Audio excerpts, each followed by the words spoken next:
Royal Rumble, February 1st, February 2nd, depending on where you are in the world. And I am literally recording this as it has finished. Main event Jey Uso winning the men's Royal Rumble. A bit of a shock, a bit of a weird one, a bit of one that I have some questions about, which I'm going to lay them out there when we get to it. But obviously, we're going to get to that because it was the last part of the show. We're going to start with the women's Royal Rumble. A Rumble which, if I compared it to last year, was not nearly half as good.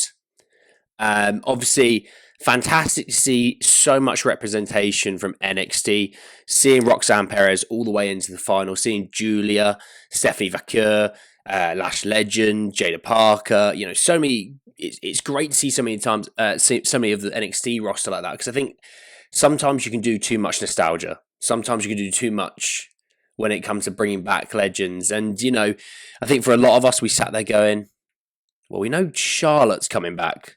Who else is coming back? Is Becky going to be back?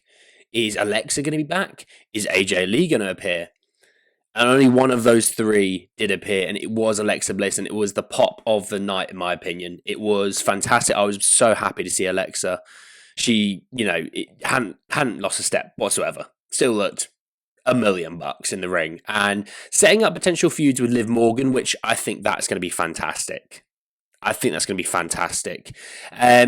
Nikki Bella was the number 30 pick. Nia Jax sort of eliminated like a gazillion people all at once. So I don't know where they go from there and with that. But yeah, Charlotte and Roxanne were the last two. Obviously, it's great to see. That's an NXT superstar who, in front of, was it 60, 70,000 fans in Indy, and it's only going to make her bigger. Because I think she is main roster bound by Mania, if not right after Mania. She's main roster bound, and she has to be as well. She has to be. She's kind of outgrown NXT in a weird way. So yeah, Charlotte Flair winning the Mania though. I think it was to be expected. I think a lot of people going, "Oh, it's Charlotte. She always wins," and it's like, yeah. Unfortunately though, and it's not on Charlotte. This, in my opinion, I think actually they hadn't really built up anyone else to win it. You look at the main sort of main characters. Liv. There was no real sort of juice there. Bianca, no juice. Nia, no juice. I mean, really, the only juice that you might have had was Charlotte and probably like Jordynne Grace, which obviously amazes Jordynne Grace. Obviously, the moment of that Royal Rumble was her picking up Piper Niven and looking like she picked her up with relative ease as well. And then, obviously flipping with her. It was, yeah, fair enough, like crazy. And it was great to see Jordynne. Obviously, this is Jordynne's first WWE Royal Rumble as a WWE superstar. There was a few little tidbits where you think, there maybe could be something they segue into with Jordynne, but I mean, hey, let her win the chamber and let her go for the title at Mania. Let me see it. You then have the tag team championship match between Motor City Machine Guns facing off the champions against DIY in a 2 out of 3 falls count anywhere match. It was to be expected. The first fall was quite a quick one with DIY picking up. I don't think anyone was shocked by that. Like the fans, they didn't really pop towards it, and I think that was kind of like, they were like, right, so that was to be expected. The second fall probably is going to be fairly quick, and then we're just going to have a singles match. And that's what happened. The second fall came around pretty quickly. I think the match probably had only been on maybe 10 minutes, and 2 falls had already been done. And then the third fall came along with it basically being like a just normal tag team match, and it was a banger. The last fall was an absolute banger, and it all went haywire with shenanigans, as I call it. And it wasn't Pretty Deadly. It wasn't Los Garza. It was the returning Street Profits who really weirdly helped DIY retain. And obviously, like I said, DIY retain. Good match. Really enjoyed it. And then after the match, with the crutch, Angelo Dawkins pops Ciampa. They pop Johnny Gargano, and they look quite badass. And I'm thinking, a heel Street Profits, that's something that we've kind of been thinking about. Obviously, I know they went through that segment with Bobby Lashley, and it didn't really work because everyone was kind of on board with the whole, we like Bobby Lashley. So it's hard to boo a guy you like, And yeah, so we'll see what happens with that, because I quite like that trajectory. I really, really do. You then had, obviously, the ladder match, the WWE World Heavyweight Championship ladder match between Cody Rhodes and Kevin Owens, which for me was match of the night. You talk about bumps, you talk about storytelling, you talk about intensity, you talk about a good pace. It had it all. You have obviously such a long history and build up into this match. And look, Cody wins this match, right? And I understand why, because obviously when it comes to Mania, Cody's the bigger name, and I do get that. It was, for me, it's just Kevin's lost so many of these now, and it's like, for me, I'm like, is he ever going to win one? Because I want him to, right? But there were some crazy moments, it's suplexes onto ladders. Kevin puts Cody through a ladder like a minute into this match. Okay, fair enough. It's not through the actual ladder, it's through the attachment that keeps the ladder steady, but that's neither here nor there. But it's the amount of times it's off the top rope, suplexes onto ladders. It's all those crazy things. And obviously they had the ladder from the apron attached to the announce table, and it looks like package pile driver. Cody reverses it, picks him up onto his shoulders, over the top, through the ladder, and he lands like on his head, and it's brutal. And like Kevin's bleeding by this point, but it is brutal. The interesting thing for me is Sammy was out there. It just makes me think something's going on there, maybe. Little storytelling, little storytelling. Just saying.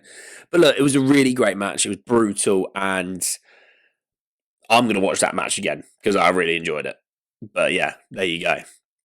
And then you have the men's Royal Rumble match, star-studded Royal Rumbles match with, Drew McIntyre, John Cena, Roman Reigns, Seth Rollins, CM Punk, you name it, they were there, right?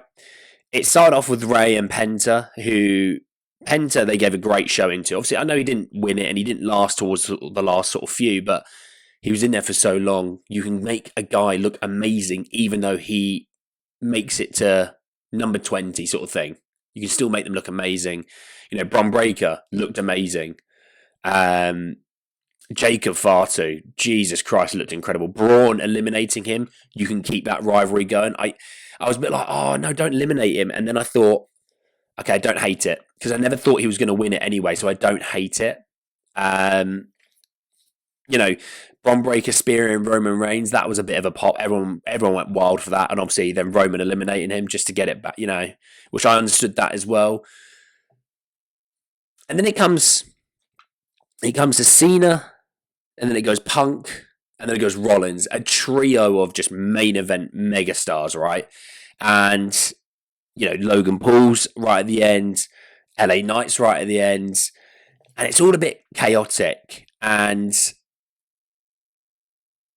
Rollins and Reigns throwing, Punk eliminates both of them. They're all tied up on the ropes. Punk eliminates them both. And I'm thinking, oh, here we go. They're twerking for Punk again, aren't they? And literally, as I was thinking that, Logan Paul eliminates him. And I loved it. I thought it was fantastic. I think they've gone above and beyond to make Punk look extremely, extremely strong in every single feud that he has had. It was nice to just rip him down just a ledge. Even though I love Punk, but he's won every single feud. He's looked amazing in everything that he's done. Even in the Mania with torn triceps, he still was throwing out people and got to the final two. So I was quite liking that. And I think you could look, Punk and Rollins, something's going to be there. But obviously afterwards, Rollins drills Reigns with 2 curb stomps. He fights with Rollins. He fights with Punk. It'd be interesting to see what they do. Could Logan Paul factor into a CM Punk rivalry? I'm just saying. I want to shout out Speed, though. Number 8, Akira Tozawa comes out. Mello, who's the first eliminated, attacks him from behind, takes him out, and Triple H, in the backstage, in the gorilla, is like, someone needs to go out there. And she goes, Speed, get out there. And Speed's like, what? I'm Speed. What are you on about? And he's like, get out there. And he goes out there and he helps Bron Breakker eliminates Otis. And the crowd is electric for him, by the way. And I was a bit like, I'm not sure about this, And he helps eliminate Otis. Bron Breakker annihilates him with a spear. He then picks him up above his head, tosses him out of the ring. Otis catches him and then just slings him behind him onto the announce table, and he's out and eliminated. And I was like, do you know what? Actually, I love that because that's viral. Akira Tozawa was not winning it. He wasn't going anywhere, you know. And we get down to the final two with Logan Paul getting eliminated. It's Jey Uso and John Cena. And look, I wanted John to win. I did. And I get why he didn't, though.